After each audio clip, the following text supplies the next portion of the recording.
They say the ancient Egyptians practiced black magic, but black magic is voodoo. The ancient Egyptians called this practice Heka. Heka was the practice of magic and medicine in ancient Egypt. The name Heka or Heku is actually the old Egyptian word for magic and describes the supernatural force that ancient Egyptians believed created and permeated the universe. The word Heka translates as using the Ka. In ancient Egyptian religion, Ka refers to the divine spirit that protects a person. It is an aspect of a person or God's soul and could live on after their death. Just like in ancient Egypt, among the Fon people of West Africa, Voodoo means divine spirit or deity. When the Africans of the diaspora used this type of religious belief to defeat their oppressors, the opposition labeled it as evil. Although Heka and Voodoo can be used with the intent to do harm, the main basis of this religious practice was to heal. In Pharaonic Egypt, Heka was an integral part of religion. As such, it is not surprising that the primary practitioners of Heka were often priests who had access to temples, palaces, libraries, and could read ancient books that contained recitations to ward off fate. Heka was not solely in the hands of ancient temple personnel.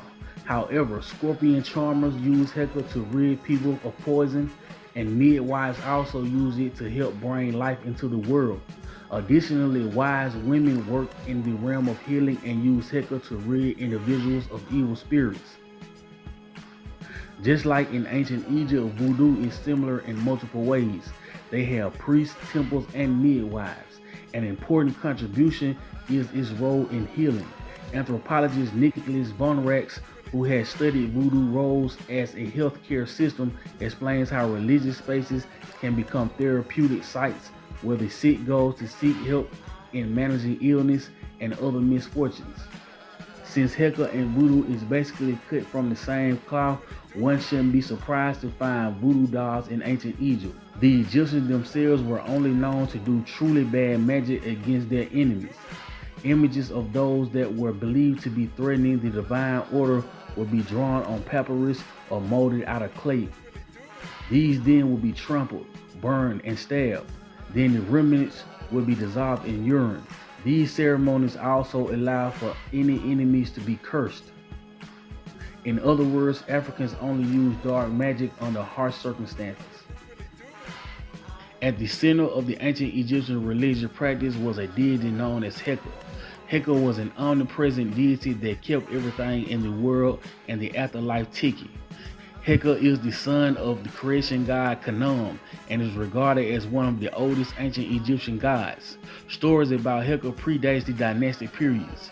Heka was not only a god, but he was also the personification of magic itself. He was the force that priests and physicians called upon during their rituals. The ancient Egyptians often depicted Heka with human features. In a number of ancient Egyptian art, this god can be seen designed royal attire, a curved beard, and oftentimes he is seen wielding a scepter that has two serpents curved around each other.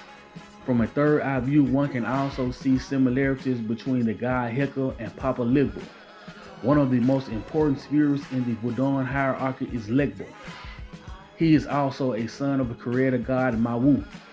He also serves as the intermediary between the world and the spirit world. He stands at the spiritual crossroad and gives or denies permission to speak with the spirits. Legba also carries a curved scepter and is depicted with a beard.